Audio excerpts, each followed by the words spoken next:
them all together. All kinds of interesting ceremony happening here. Ahab is getting them to drink a little bit, maybe get a little bit excited. He's going to give them this little ceremony so that way later when they all get freaked out and they don't want to go after this whale anymore, he can remind them, you made a promise, you made a vow. You got to go with me and kill this whale.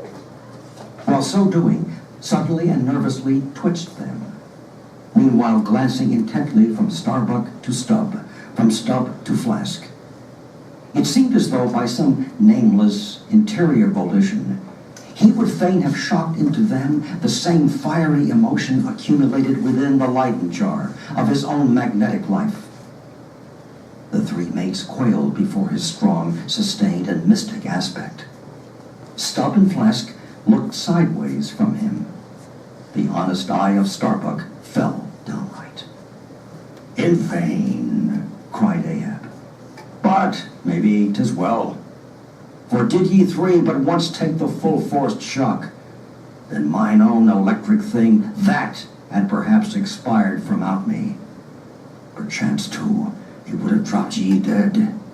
Perchance ye need it not. Down, lances. And now, ye mates, I do appoint ye 3 cupbearers to my 3 pagan kinsmen there. Yon 3 most honorable gentlemen and noblemen, my valiant harpooneers. Disdain the task? What, when the great Pope washes the feet of beggars, using his tiara for ewer? Oh, my sweet cardinals, your own condescension, that shall bend ye to it. I do not order ye, ye will it. Cut your seizings and draw the poles, ye harpooneers. Silently obeying the order, the 3 harpooneers now stood with a detached iron part of their harpoons, some 3 feet long, held barbs up before him. Stab me not with that keen steel. Cant them over. Know ye not the goblet end? Turn up the socket. So. Now ye cupbearers, advance. The irons, take them. Hold them while I fill. Forthwith, slowly going from one officer to the other, he brimmed the harpoon sockets with the fiery waters from the pewter. Now, 3 to 3 ye stand. Commend the murderous chalices. Bestow them, ye who are now made parties to this indissoluble league. We can't back out. Starbuck, but the deed is done. Yon ratifying sun now waits to sit upon it. Drink, ye harpooneers. Drink and swear, ye men that man the deathful whaleboat's bow. Death to Moby Dick. God hunt us all, if we do not hunt Moby Dick to his death. The long barbed steel goblets were lifted, and to cries and maledictions against the white whale, the spirits were simultaneously quaffed down with a hiss. Starbuck paled and turned and shivered. Once more, and finally, the replenished pewter went the rounds among the frantic crew, when, waving his free hand to them, they all dispersed, and Ahab retired within his cabin. Now, let's pause for a moment and get a little bit of our annotative work done. What exactly is it that we've just read? Well, in a word, we have read a pagan ceremony, a non-Christian ceremony. What Ahab is going to do is he's going to use Christian symbolism, but he's going to use it in a non-Christian way. He's going to take 3 harpoons, the Trinity, he's going to join them, he's going to make them swear that they will chase this whale. And notice at the very end of his speech, he says it on page 343, he says, "Drink, ye harpooners, drink and swear, ye men that man the dreadful whaleboat's bow, death to Moby Dick." And then look what he says next. Read it with me. "God hunt us all, if we do not hunt Moby Dick to his death." Whoa, what has Ahab done? Write it in your notes. What has he done to convince these men that they need to go kill the whale? It's very brilliant. Notice Ahab moves from saying, I want you to kill the whale, to what? God wants you to kill the whale. In other words, if you don't do this, if you don't go after this whale, you will spend eternity in hell after you die. Whoa. Let's just say it out loud. Ahab will use any means possible to convince these guys they need to go after this whale. Okay? Let's go ahead now and remind ourselves how this passage ends. Who is most unhappy about this? Now, this is what we call foreboding or foreshadowing. We want to write this down in 2b.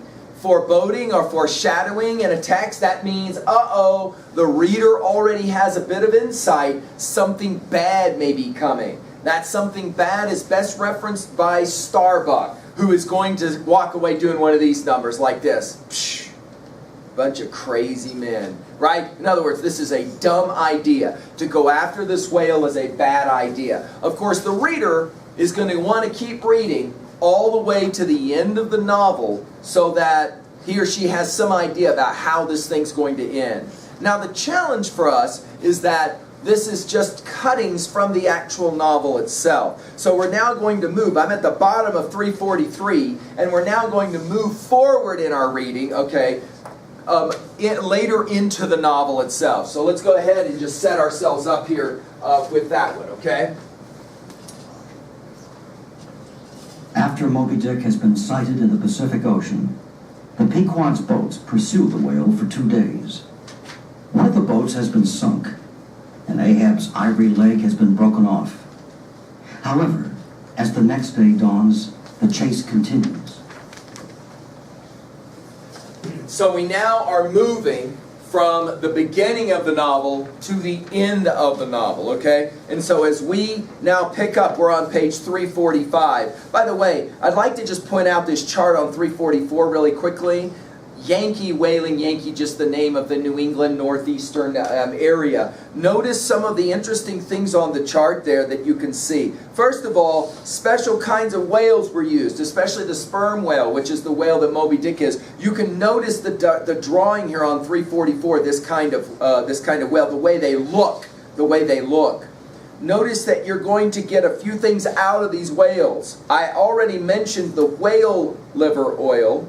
You're also going to get all kinds of hair out of it. You see it on the right-hand side. And, of course, some other kinds of things like soap, right? Okay. The harpoon, you can see it right there. Okay. Jot down in your notes, how strong do you think you'd have to be able to throw a harpoon into a whale to kill the whale? So these harpooners are really strong men, all right? Who also are kind of, you'd have to say it, a little bit crazy to go out and do this kind of work. Very, very dangerous work. No, most of the time you don't always come back alive, or as in Captain Ahab's case, you can come back very wounded, very damaged, okay? All right, now we're up to this part in our story. Let's do a quick annotation to finish up. We've done level 1, let's now go to level 2A really quickly. Themes, messages. What are some possible themes or messages from our reading for this part of our reading? Well, 1, we obviously are going to make the observation that a man who becomes obsessed, right, can lose his mind over that obsession. Ahab has gone crazy with his desire for vengeance. The second thing we would point out is that sometimes men can easily be manipulated, and their emotions can be manipulated into doing things they normally would not want to do. A third message is how hard it is to stand against the will of the crowd when the crowd is led by a man like Ahab. Starbuck is not in favor of this going after Moby Dick. He thinks it's a bad idea, and in fact he will say out loud, we're all going to die because of this stupidity, and nobody will listen to him. He's completely alone. Starbuck is completely alone without any help of any kind. Now, we mentioned already at 2b the idea of symbol. Let's write down in our notes what Moby Dick comes to symbolize. Let's write down in our notes what Captain Ahab comes to symbolize. First of all, Moby Dick. Moby Dick will symbolize Act 2B. Moby Dick will symbolize the force of nature, the power of nature, the fact that no matter how hard you work against nature, nature always seems to win. Moby Dick is blind to human suffering. Moby Dick doesn't care about Captain Ahab. Ahab thinks Moby Dick does, but Moby Dick could care less. The whale could care less. What does Captain Ahab symbolize? Crazy, myopic, obsessive kinds of actions. A man totally driven to go and kill this whale. Okay? He symbolizes blind rage. He symbolizes human futility. It doesn't matter what Ahab does. In the end, the whale's going to win. Nature will win. Now, level 3, real quickly. Let's talk really quickly at 3A about some interesting texts that work well with this text. First of all, we've got to mention the most classic epics of all time. Melville was very aware of the famous epics of the Iliad and the Odyssey, so we want to write those down, and of course the Aeneid. He wanted to write a story that was epic in its tradition, so let's write it down at 3A. The Iliad, the Odyssey, the Aeneid, these are all epics of an earlier time, and Melville is in many ways writing the great American epic. The story of a journey, a long journey. Who takes the journey? Well, of course, the person telling the story, Ishmael, will, right? And in his journey, he's going to meet the crazy Captain Ahab. He's going to meet ultimately and see this white whale, Moby Dick. Now, there have been film versions of Moby Dick that you can Google or you can YouTube. The probably most famous one is, it was made a number of years ago, and the ideas behind the film were to try to highlight this Captain Ahab character, made really famous by Peck, who will be the same actor who plays in To Kill a Mockingbird, if you're at all familiar with that actor. You might want to Google this and see. He's very famous Captain Ahab. He's really intense. Let's ask a couple of other questions, though, for you at 3A. What is for you the film you like the best about a person in a storm or fighting against the forces of nature? Is there a film for you that has this as its highlight? That, for example, has a person struggling against the forces of nature?